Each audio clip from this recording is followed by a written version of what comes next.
Olá, minhas traças, sejam bem-vindos de volta ao canal Leia Preta Leia, esse canal onde a gente sempre fala de literatura, entretenimento, lifestyle, sempre com uma veia mais afrocentrada, mais feminista e também voltado muito para a literatura nacional. E com base nisso, nossa resenha de hoje é Helena, terceiro romance do nosso querido bruxo do Cosme Velho, o Machado de Assis. Esse livro é de 1876 e ele já foi considerado um grande sucesso do Machado de Assis, e ele é um livro de uma fase mais romântica do autor, antes da gente conhecer aquela veia mais satírica, sarcástica que ele tinha, principalmente a partir da década de 1880. A Antofágica me enviou esse livro com esse mimo, que é essa editora brasileira que é especializada em reeditar clássicos nacionais e clássicos internacionais com uma veia um pouco mais moderna, artística. Eles fazem uma espécie de tradução, eles colocam nota de rodapé explicando os termos, e os livros são todos ilustrados. Inclusive, esse livro ele foi ilustrado com as chamadas calcogravuras, que são feitas em placas de cobre pela ilustradora, que eu esqueci o nome dela, Maria Júlia Rego, que é uma ilustradora formada pela UF, se eu não me engano, e que estuda na Universidade de Hamburgo, e ela fez isso, que são uma técnica de gravura de livros muito antiga, é uma técnica que provavelmente era a técnica da gravura na época que esse livro foi escrito, e esse livro ele traz uma dimensão mais parecida com os livros que eram editados nos anos de 1870, mas com uma repaginação da capa e as gravuras que são feitas com essa técnica chamada de calcogravura. Então é uma edição muito bonita, que vem inclusive com indicação para você assistir videoaulas, vários prefácios, várias pessoas e artistas e especialistas da obra de Machado de Assis explicando. Então ele é muito legal porque você fica sabendo sobre o ponto de vista e o pano de fundo completo da obra Helena. Mas antes da gente entrar no vídeo, por assim dizer, quero pedir a você que se inscreva no canal, caso ainda não seja inscrito, deixa aquele joinha, porque tracinha com a tracinha, deixa o like antes da resenha começar, e também me siga nas redes sociais, @LeiaPretaLeia, nas 3 grandes redes sociais aí, que é Instagram, TikTok e Twitter. Caso você queira conhecer mais dos meus trabalhos nessas redes, eu vou colocar o link aqui na caixinha de descrição. E sem mais delongas, vamos ao vídeo.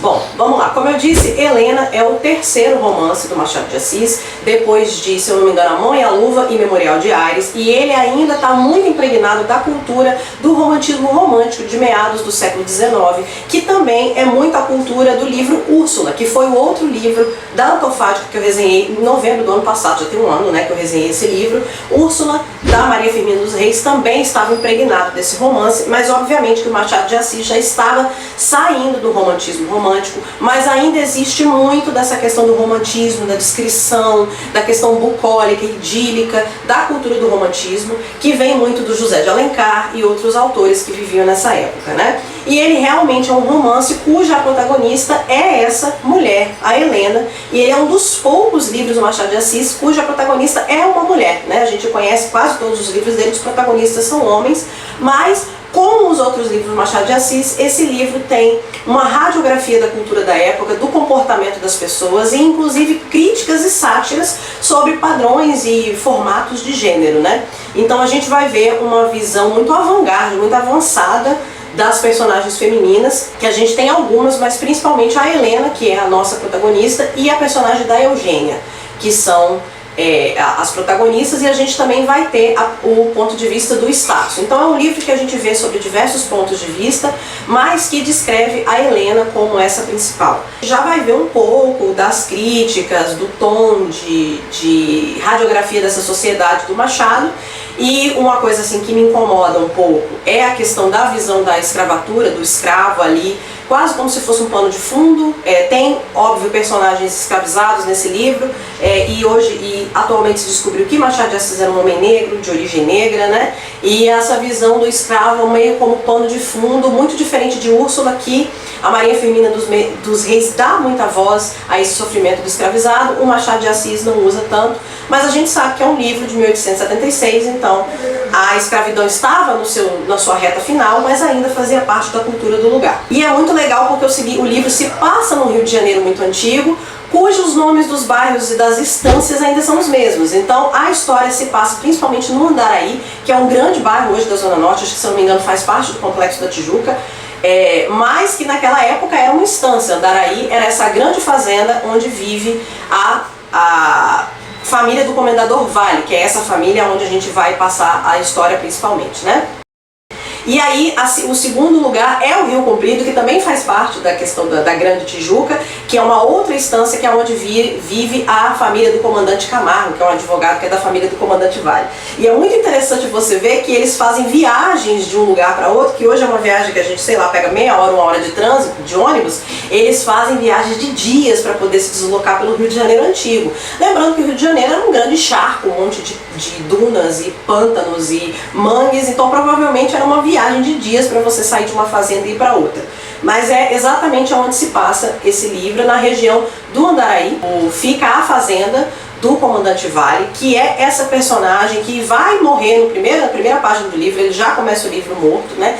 E no momento do enterro dele, do velório, onde ele morre provavelmente de causas naturais, de derrame, etc., ele vai deixar um testamento que fica sob o cuidado do amigo dele, o Camargo, que é advogado da família, e ele tem um filho chamado Estácio, que tem 20 anos, 20 e poucos anos, e uma irmã chamada Dona Úrsula. Então eles vivem os três nessa fazenda e no primeiro momento o Comandante Vale já morre, né? E é engraçado como ele usa esse nome de Comandante Vale, né? Quase como se fosse uma piada, aí uma sátira, né? Os livros são muito, os personagens do Machado nunca são incidentais, tudo tem uma razão. No momento em que o Comandante Vale morre, né?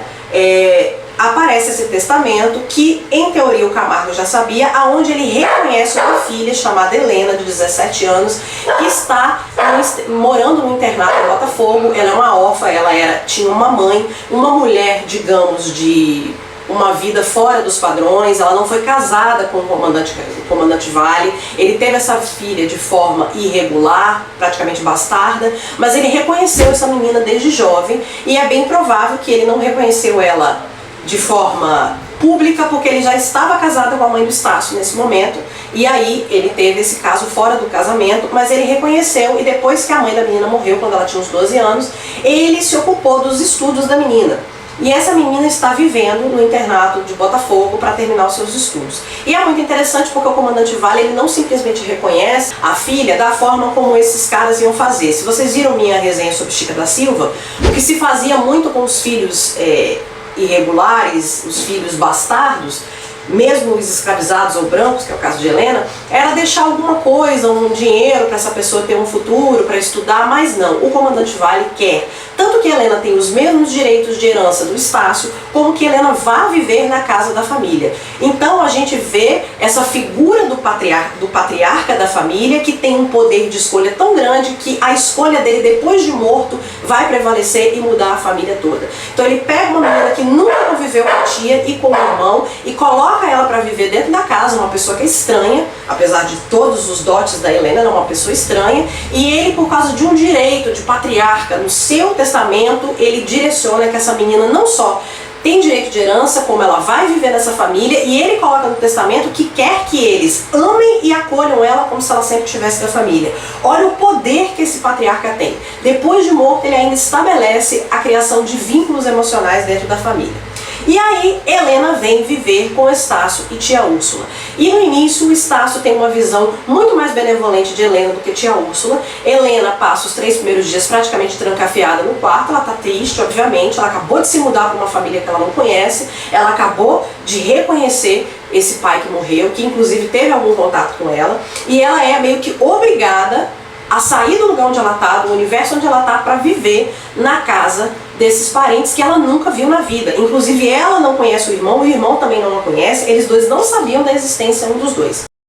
Depois de uns dias, ela passa a conviver com a família e ela demonstra que é uma moça de 17 anos, é uma mulher feita, né, com 17 anos, é muito prendada, ela sabe idiomas, francês, inglês, sabe cozinhar, sabe bordar, sabe um monte de coisa. É super prendada, a Helena, e muito fina no trato. Mas ao mesmo tempo que o Estácio começa a sentir uma aproximação, uma identificação com essa irmã, a tia Úrsula, por seu lado, não gosta muito da Helena, ela acha que a Helena é falsa, dissimulada, ela tem uma impressão de que tem alguma coisa errada com essa menina. E ao mesmo tempo, a comunidade como um todo e os escravizados aceitam a Helena porque ela é uma dama, ela é uma mulher fina, de fino trato, educada, mas o advogado Camargo detesta a Helena desde o momento que ele põe em vista. Então a gente vê como as diversas pessoas envolvidas no livro enxergam a Helena de formas distintas, né? Principalmente do ponto de vista do Camargo, porque o Camargo vê que a Helena vai usurpar parte da herança do irmão, porque o Camargo tem um interesse muito grande na figura do Estácio, principalmente que o Estácio entre na política. Por quê?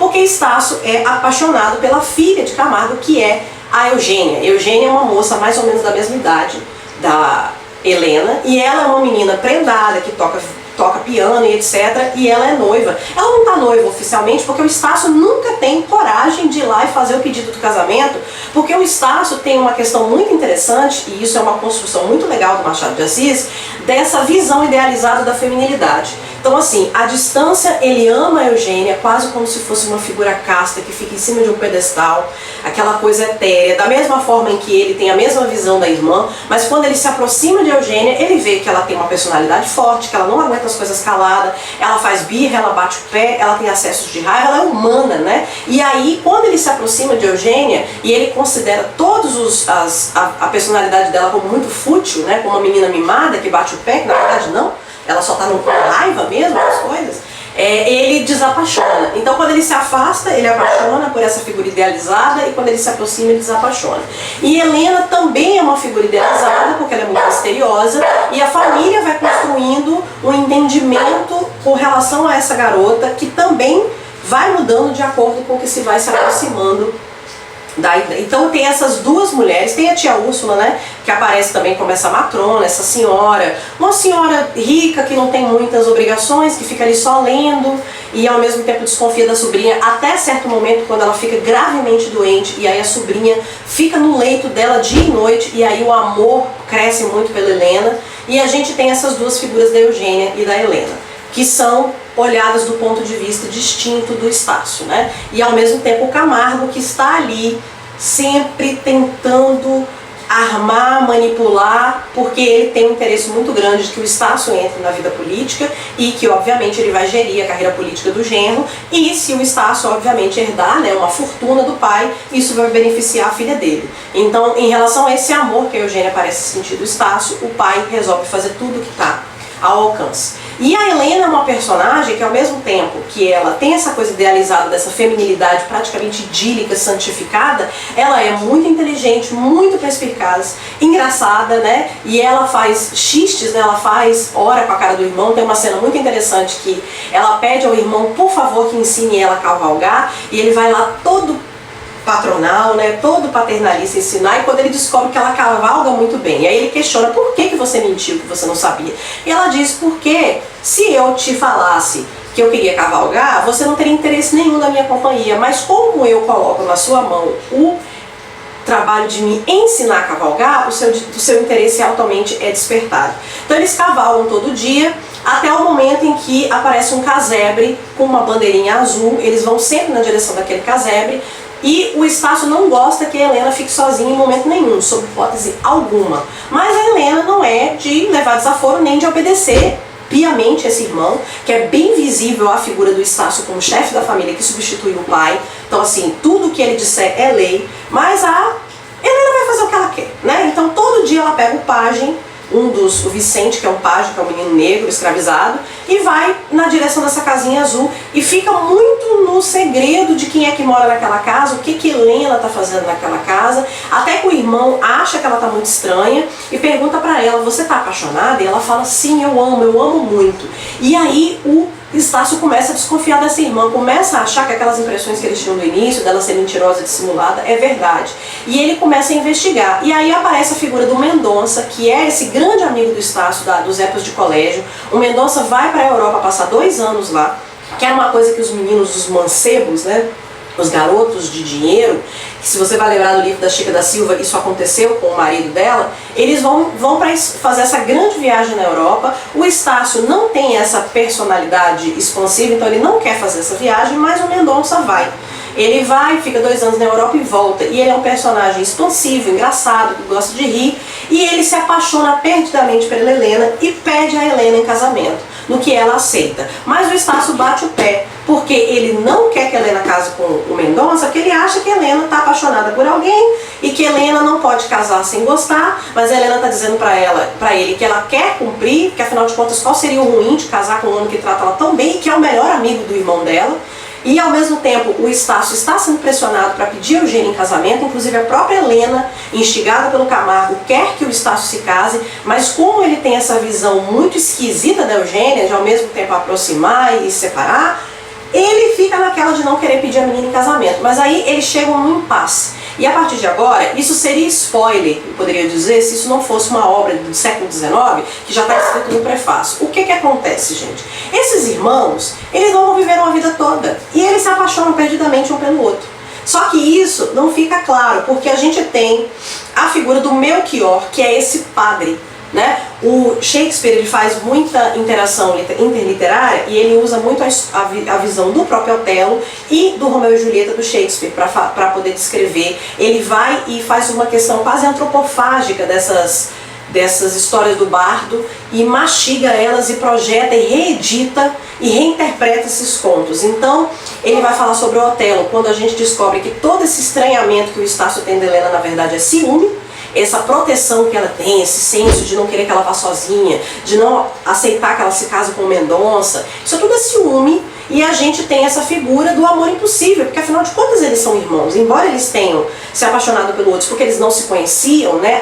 A questão da irmandade não foi construída na infância, eles acabaram de conhecer e se apaixonam pelo outro. E aí a gente vai lembrar que no Shakespeare, no Romeu e Julieta, tem essa figura do frade que faz de tudo para casar Romeu e Julieta. Só que o Melchior, que é esse padre, pelo contrário, ele representa a igreja e a sociedade, que embora saiba que os dois não conviveram juntos, vai achar muito estranho que os dois se apaixonem, porque afinal de contas é um incesto. Então tem tudo muito essa figura da culpa do ponto de vista do Estácio, porque os sentimentos da Helena não ficam claros, embora o Melchior também ache que ela corresponde aos sentimentos deles, e isso vira uma tragédia grega ou inglesa, porque é bem no estilo de Romeu e Julieta. Romeu e Julieta tem a questão das famílias brigarem, os Capuletos Montecchio, né, vocês vão lembrar, mas o Frei Lourenço, se eu não me engano, faz de tudo para juntar esse casal, porque afinal de contas não tem nenhuma razão que não seja política. Mas no caso de Estácio e Helena tem a questão de serem irmãos, de estarem vivendo sobre o mesmo teto. E o Melchior, como essa figura do padre, que é descrito pelo Machado de Assis como uma pessoa séria, muito piedosa, muito sagaz, que está ali para dar o suporte para essa família, vai dizer para eles, olha, a gente tem que resolver essa questão, então talvez seja imediato que você se case com a Eugênia e que Helena se case com o Mendonça. Então, gente, é isso. É mais um livro para você que acha que literatura brasileira clássica é um saco.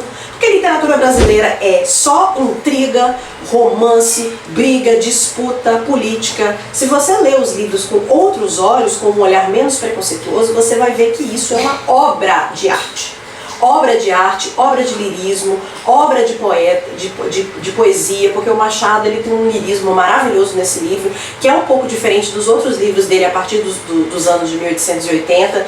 É uma obra romântica, mas sem aquela coisa pegajosa de Iracema e da Escravizaura, né? E inclusive o livro faz algumas sátiras a essas personagens muito idealizadas, do José de Alencar, por exemplo. Então, assim, é um livro muito interessante, eu adorei, achei o livro lindo, a edição é primorosa. Olha só essa edição, papel pólen, com esse formato muito parecido com os livros antigos. Eu quero mostrar as gravuras para vocês aqui, que foi feitos com essa técnica de tintura em cima do metal. Eu achei muito interessante, né? Porque a ilustradora, apesar da antofágica querer, né, fazer uma edição mais moderna do livro, a ilustradora vai muito nesse sentido de tentar resgatar como que seria feito um livro ilustrado naquela época. Mas a edição parece muito com os folhetins, principalmente porque Helena foi publicada em fascículos, né? Helena, quando o Machado de Assis escreveu, ele escrevia os capítulos e publicava no jornal A Folha, se eu não me engano. Então, era só a Folha? Acho que era a Folha. Então ele publicava semanalmente, e eram assim que as pessoas liam romances, né, no fascículo. Depois, em 76, ele reúne esse livro num negócio, e é muito interessante que o prefácio do autor, quando ele escreve o prefácio, em 1903, se eu não me engano, é quase como se ele se desculpasse com o leitor, né, do tom meio piegas, né, que ele escreve aqui, sobre essa edição. Ele escreve isso em 1903. E ele meio que escreve uma advertência mesmo, pedindo desculpa pelo tom um pouco piegas e muito romântico do livro, que 30 anos depois já não era muito o jeito que ele escrevia, né? Então, ele diz que não altera a feição do livro, mas que ele está dando um aviso sobre: não me culpeis pelo que achardes romanesco, né? Ou seja, ele está pedindo desculpa porque esse livro, ele, na edição de 1903, ele não vai parecer nada com os livros que o Machado de Assis vinha escrevendo nos últimos 20 anos. Eu tenho certeza que A Mão e a Luva e Memorial de Ares também não estavam muito parecidos com, por exemplo, o Dom Casmurro ou Memórias Póstumas de Brás Cubas, que são livros muito mais satíricos do que esse aqui. Mas eu acho que vale muito a pena. Vou colocar o link aqui para você comprar se você quiser. E além do mais, é um livro lindíssimo para você ter na sua estante, né, gente? Uma edição primorosa, e eu queria agradecer demais a Antofágica por ter me mandado esse livro, e me deu muita vontade de reler a obra de Machado de Assis. Na minha adolescência eu devo ter lido uns 15 livros desse autor, esqueci da maior parte da história, exceto a nossa fixação que a gente tem por Dom Casmurro, por causa da questão se capítulo traiu ou não traiu. Mas nesse livro aqui, o Machado de Assis já critica um pouco a masculinidade da época, que ele vai fazer isso muito mais na questão do Dom Casmurro, né? Bom, era tudo isso que eu tinha para oferecer para vocês no vídeo de hoje. Espero que vocês tenham gostado dessa resenha. Acompanhe esse canal porque, se tudo der certo, teremos Terror no Ar de novo nessa quarta-feira, com um caso bem creepy da internet que virou um caso real. Um negócio complicado de uma creepypasta da internet que virou um caso real, né, bem complexo. Vamos ver se vai sair essa semana, se não na semana que vem, mas acompanhe que provavelmente vai ter vídeo nessa quarta-feira. Me siga nas outras redes sociais em @leiapretaleia, Twitter, Instagram e TikTok. Nessas três tem conteúdos todos os dias, inclusive conteúdos que não saem aqui, né, no canal do YouTube. Agradeço a você por ter assistido esse vídeo, peço a você que se inscreva no canal caso não seja inscrito, deixe o seu like e compartilhe esse vídeo com seus amigos e com a sua família, para a gente elevar a literatura clássica nacional ao espetáculo que ela realmente é. Vamos valorizar aí os nossos grandes clássicos da nossa literatura. Fico por aqui, beijos, e se tudo der certo, até quarta.